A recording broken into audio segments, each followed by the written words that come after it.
Emerging markets, developing markets, does that term matter anymore today? These emerging markets, quote unquote, are very heterogeneous. Macro matters, just like it matters everywhere. And the details of specific companies, most of the time, matter even more. Maybe just talk a little bit about India, because I think it's such an exciting market. I think India is a place that has not only grown in a macro way, but has done a lot of micro changes, very confident managements. So a significant transformation, very exciting. What's your specific investment edge today, and how has that changed? The relative ability to listen more to my brain, and I've been able to resist FOMO, the fear of missing out, Right. a lot more than earlier in my career. What advice do you give to young analysts? My first and most important advice to my younger colleagues is...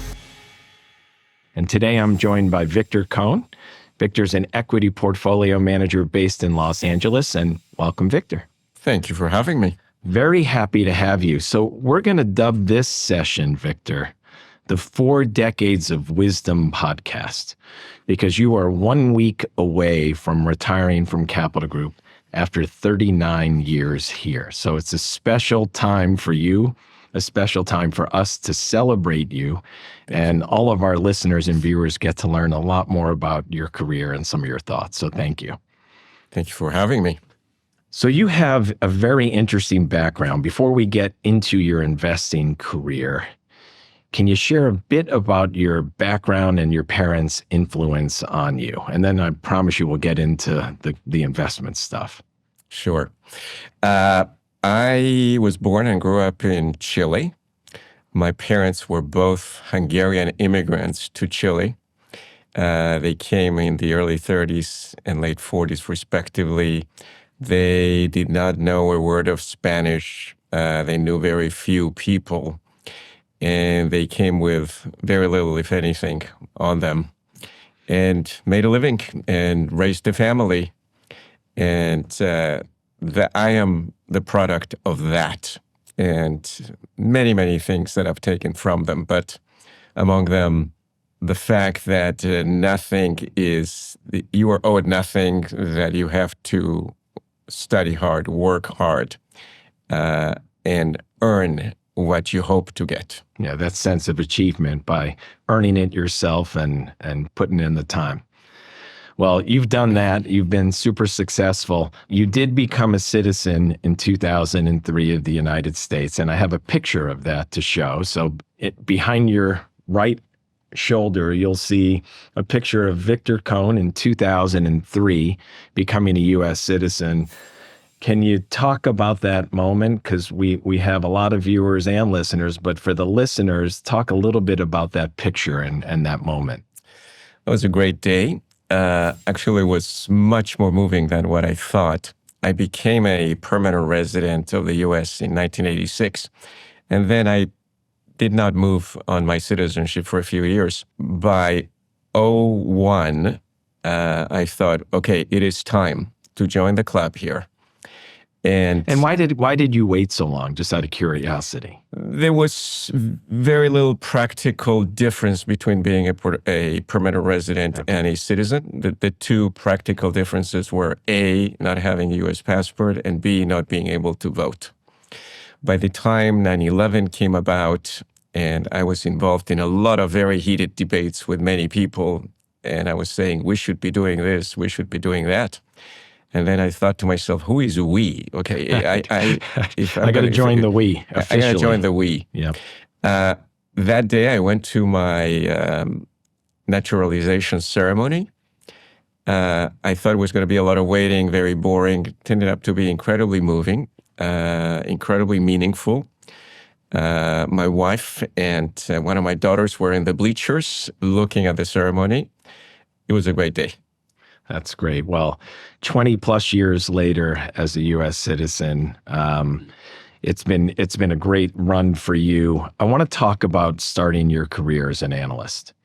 And again, we're in the mid 80s, and you have an industrial engineering background, but you were an equity analyst covering South America. Is that from your origin? Is that why you started covering South America? How did that happen? And tell us about it as you started.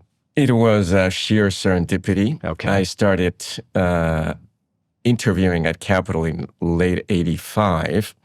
And unbeknownst to me at the time, we were negotiating the possibility of managing what later became Emerging Markets Growth Fund, the first institutional fund dedicated to investing in emerging markets equities, which we started at the end of May. I joined in March, at the beginning of April. We had a lot of room to cover around the world. There were few people to do it. And they said, okay, you are going to be covering the southern part of Latin America, South America, Brazil, Argentina, Chile. So I became a generalist covering those three markets.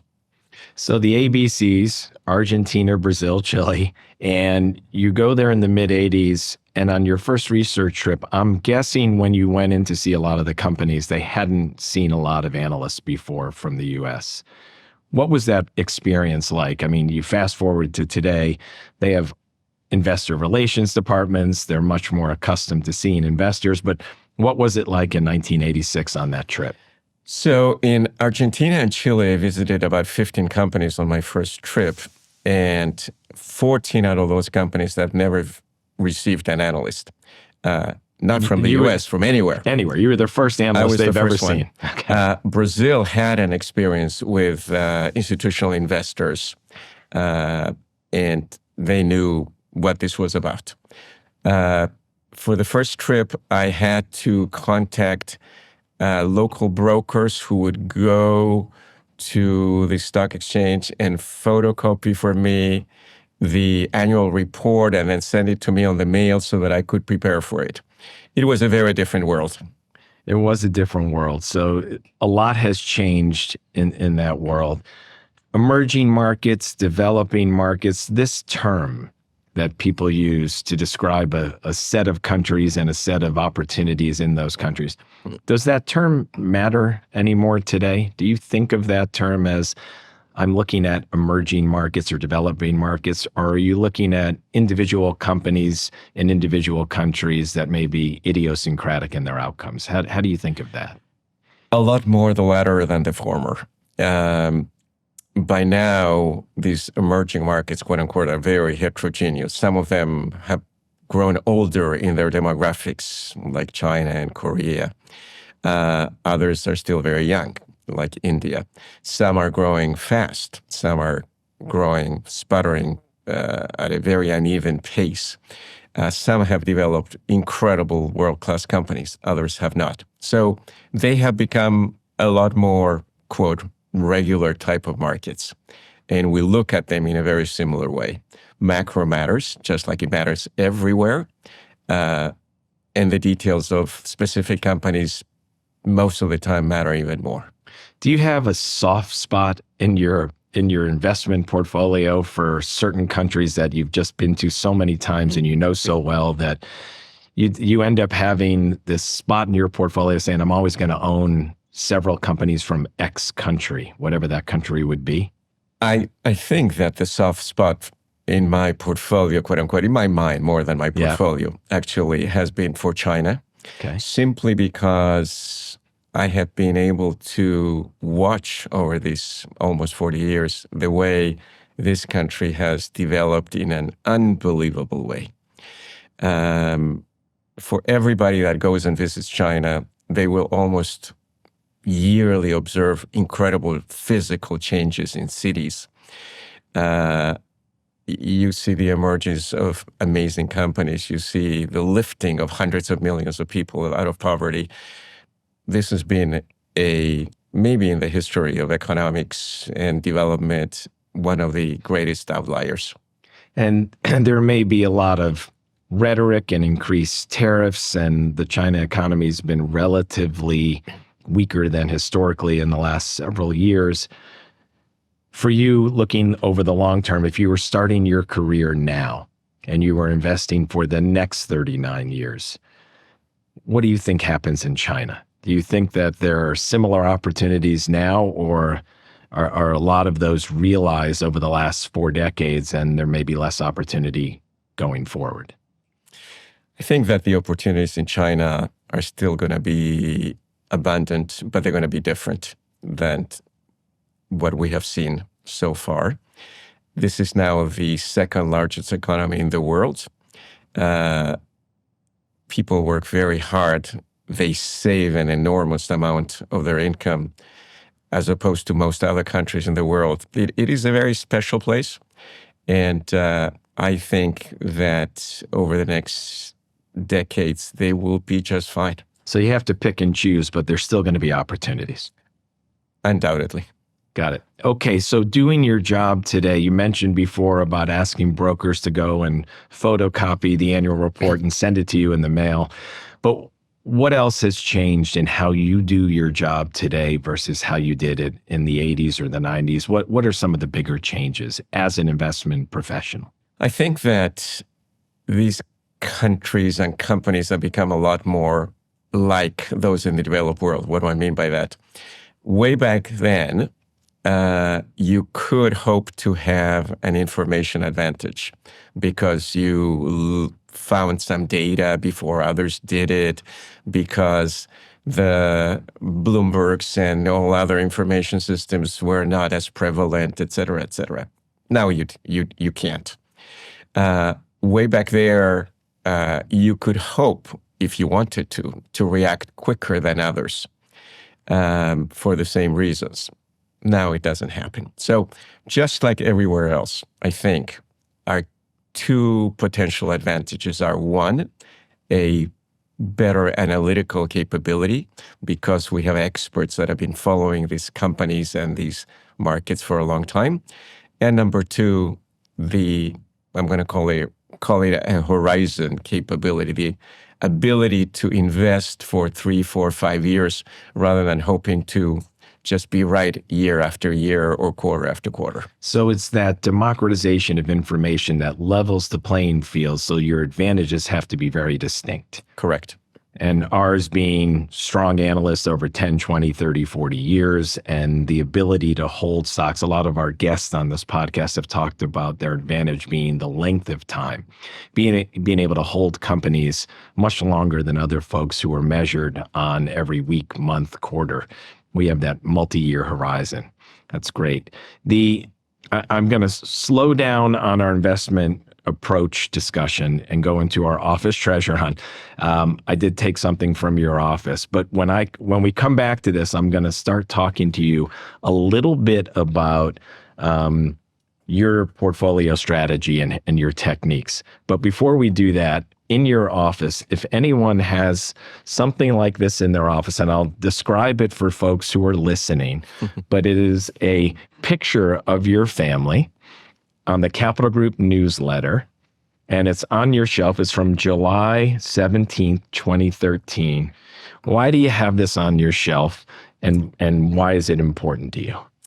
So I was offered the opportunity to have this write-up, I guess, on CG Web to introduce me and my family to my colleagues at Capital. I love having this in my office because I love, having my family next to me every day. And I love also the fact that it is part of the conversation when people come into my office. They get introduced to my family, not just come to talk to me about investments. Folks who listen and view this podcast or vodcast, what they love to hear are the portfolio managers and the analysts and how they think of investing. I call this a master class in investing because they get to hear from you and others who have a lot of different experience. Let's talk about a few things. Concentrated or diversified portfolio. Which one do you do? I have done both over time. Right now, I have a very concentrated portfolio, but not because I have any religious conviction that that's the way to go. Having said that, one of the things that I'm incredibly grateful for is our capital system, that if you do have conviction and you do want to have a concentrated portfolio, you can do it. Because the diversification comes from other managers. Correct. Right. So if you are 10, 15% of a total portfolio, no matter how concentrated your portfolio is, it will not be overly concentrated at the total fund level or total client portfolio level. And that is a luxury that very, very few managers out in the industry that work elsewhere have. How do you think of currency? Because as a global investor, when you're buying the stock of a country outside the US, we need to buy the currency to buy that stock in its local currency. Yes. And we don't hedge back to the US dollar. So you have that currency exposure. Is that a big consideration in how you invest, or is that not? Occasionally, it's a big consideration or a significant consideration, occasionally, at the extreme when you have some dislocation or some extreme circumstance in the market. Over the long haul, not the biggest consideration, not even close to it. Okay, so it's often the underlying company and the opportunity in that company that's the driver. If you had a real concern about the currency, it might stop you from investing. But other than that, you'll take what the currency returns and the stock returns in one bundled package. Yeah. Let's talk about some of those lessons learned. You know, on this podcast, everyone talks about the mistakes they've made and how it's been a learning experience. And I'm not going to ask you to pick a lot of them. Over 39 years in a very humbling business like investing, you have many to choose from, like a lot of your colleagues. But pick a couple mistakes that you've made that have created the Victor Kohn investor that you are today. Many mistakes, both of commission and of omission. The ones of commission have been, of course, doing dumb stuff that I shouldn't have done, but it only became clear in retrospect. But also mistakes of identifying great companies and getting overly cute with valuations. Things that I should have just left alone to go for many years, but instead I held nicely for a period of time, and then I thought, this is too demanding in valuation, and then I sold it, and then I bought it again, et cetera, et cetera. Our clients would have been so much better off if I had just left it alone. So those, I would say, have been the mistakes of commission. Mistakes of omission, a little bit the mirror image.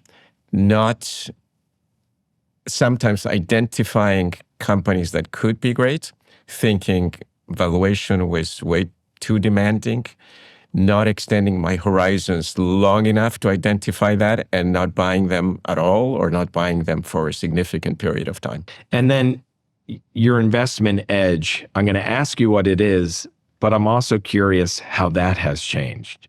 I'm guessing now, as you talked about, holding more for the long term, taking advantage of our time horizon benefit. But what's your specific investment edge today, and how has that changed?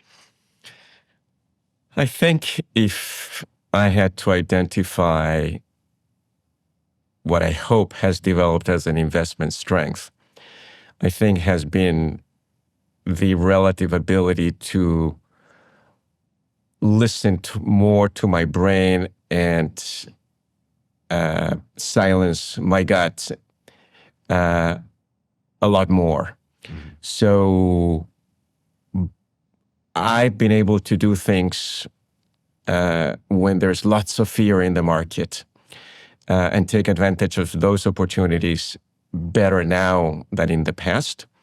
And also the opposite. I've been able to resist FOMO, the fear of missing out, a lot more than earlier in my career. When you think about advice you would give your younger self, it sounds like it's the advice of holding on when you have this moment of your gut having this fear, and paying a little less attention to the near-term valuation if you believe in the long-term opportunity. But what advice do you give to young analysts? My first and most important advice to my younger colleagues is write things down, both for yourself and for your colleagues. Think aloud and just tell it like it is. Just pretend that you are doing a diary for your own and trying to describe what you see. Just tell it exactly like you see. Don't hedge, don't use very sophisticated words. Just speak clearly and have a conversation with your colleagues along the way. And let people know where you are. Don't hide when things are not going right, and have continuity of message. Just be there. And if you do that, you are going to be evolving and thinking more clearly. You're going to be having a much better dialogue with your colleagues. Everybody's going to be better off because of that. That's great advice. So let's role play. I'm an analyst. I come in your office. I recommended you to buy a stock in Brazil. It just went down 40%. I come in there and I say, Victor, I am so sorry. I just had my thesis. I thought I was on it. I didn't expect this to happen. I can't believe it's down 40%. What should I do now? How do you guide someone who's 5 years into their career into that down 40% moment? Okay, Mike, let's maybe try and look at this together. Why is the stock down 40%? Is your thesis broken? Have things happened in a very different direction with the company than what you expected? Or is the market down 30 and this one is down 40? Or what is going on? Is this perhaps an opportunity? Or is this really a mistake that we made and we're better off selling this even though it is down 40%, which is one of the most painful things that an investor can do. Our natural instinct is it's down so much and I'm going to wait until it recovers a little bit and then think about trimming or selling, etc. So that's the first part of the conversation. Second part of the conversation, which I think is difficult, particularly when you're a younger analyst, is to overcome inertia and either buy something because you have your doubts because it's gone up, or sell something when it's down. And my advice typically is, you know what, this is not all or nothing. Why don't you do half or a third of what you think you should do? And I can promise you that most of the time, the other half is going to come in a lot easier. So don't try to be all or nothing every time. Just move in the direction of your convictions, and that may make the process easier. That's great advice. I love that phrase, overcome inertia. That's a powerful phrase. And you made me feel better, so thank you. Let's do some quick hits from 39 years at Capital Group. Okay. What's the best stock you owned? Number one stock you look back over 39 years and say, I'm just so glad I'd owned this for our clients. I think the best stocks that I've owned over 39 years has been Taiwan Semiconductor. But as I said earlier, my biggest regret is that I have not owned it for the vast majority of my career. You've owned it at times. At times. And would have been so much better for our clients if I got a lot less skewed on my decisions. What, in terms of meeting companies, you talked early on, and I think it's great for our folks listening to hear that in 1986, when you visited Argentina and Chile, 14 of the 15 companies had never seen an analyst before. So that gives great perspective. But what's your favorite company meeting story? Was there ever a time where you met a company and came out of there and said, I can't believe that just happened? I'm sure there are some. There are many, but the I can't believe that just happened has been for different reasons. It's because management or somebody made a comment about something going on in the country. The most useful things that I have found is when you ask a company to comment about their industry or competitors. Because when they're talking about themselves, they feel typically quite guarded about it. But when they talk about others, they feel a lot more relaxed about those things. And some of the most useful, some of the most poignant, some of the most interesting things have come out from those commentaries. What's your favorite work trip? And I'm sure if we had to count them, you've been through a lot of passports. You've had a lot of trips in a lot of countries around the world. What's your favorite trip? You're talking about a specific trip? Yeah, Or either one. Let's do both. Let's do a specific trip, and then let's do one that is persistent trip that you love to go back and return to. For the last 25 years, except for 3 years of COVID, I went to China once a year and I went to India once a year. And these are very different, but those were, I think, always on my calendar and favorite trips because there's always so much going on. The breadth of companies that you get to meet is terrific.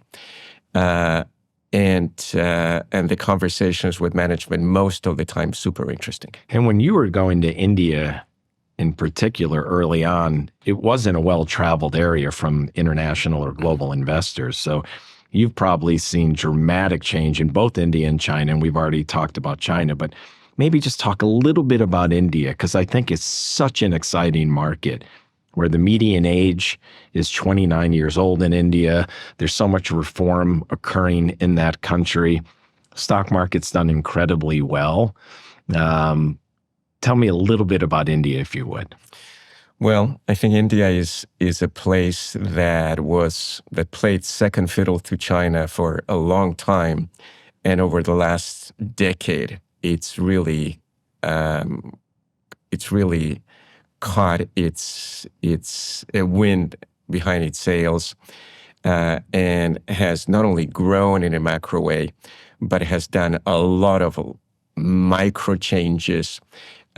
You can start to see big physical changes in cities in India, roads, metros, undergrounds, etc., which you're starting to say, oh, this is finally changing. Very confident managements. A country that used to be high inflation and people invested in gold and all kinds of things to protect themselves.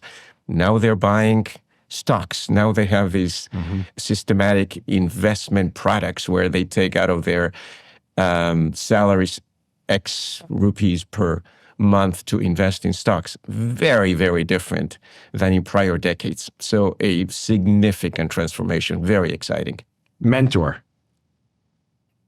Almost 4 decades, you've had a lot of mentors and you've been mentor to a lot of folks, but who was your best mentor? I think I have learned a lot from a lot of people at Capital, some of our giants, including John Lovelace, including Mike Shanahan. But to me, the two that have, I think, influenced me the most have been one, David Fisher, who had a knack for just keeping things simple. And I remember when we would talk about a company that is doing well and valuation, and he would say, you know what, this is just fine. Let's leave it alone. Okay, we may trim some. Okay, if it gets to be too big a position, but it seems fine. Let it ride. And he was one of our first experts in international investments. So he was able to see a lot of macro and company changes. And the other one, I think, in a very different way, but Bill Hurt. And Bill Hurt, who primarily started out as a U.S. investor, but he became a very, very astute international investor. Bill Hurt, when he was 90 years old, would come with a group of us to that annual India trip and get in the weeds with us, okay? Yeah. And the thought process, the discipline, and the passion, unmatched. Yeah, Bill Hurt passed away maybe about a year ago, but I remember having lunch with Bill on a bunch of occasions, and the advice he gave me was priceless. Just a legend at Capital Group. Favorite Capital Group memory? Oddly enough, this was in the beginning of the 2000s. The emerging markets group had a retreat, and we went to Northern California, to Napa. And somebody had the great idea of, say, let's go camping. Okay. And so we're getting some buses and we get to the edge of this park, more like this parking lot. And here are these tents, these tiny tents, okay, set up there. And there were two to a tent. And ended up being a very humorous, not very posh and not very comfortable overnight. But I think the lesson we took out of that was, okay, we better not underperform as a group anymore because otherwise we're going to be back here next year. Was that the last time you went camping? Probably. All right, we're going to finish up, Victor, with an obsessively grateful moment. I'm going to share with you a mug that I hope you enjoy in retirement. And I'm going to ask you what you are grateful for. And in personal, professional, we're in a safe zone here. But what are you grateful for? First, grateful for this mug. Thank you very much. Pleasure. Thank you.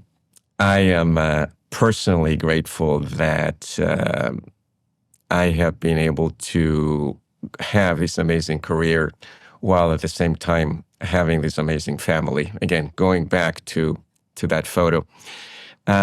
Capital-wise, I am incredibly grateful that I've gotten to work almost 40 years with people that I respect and that I trust.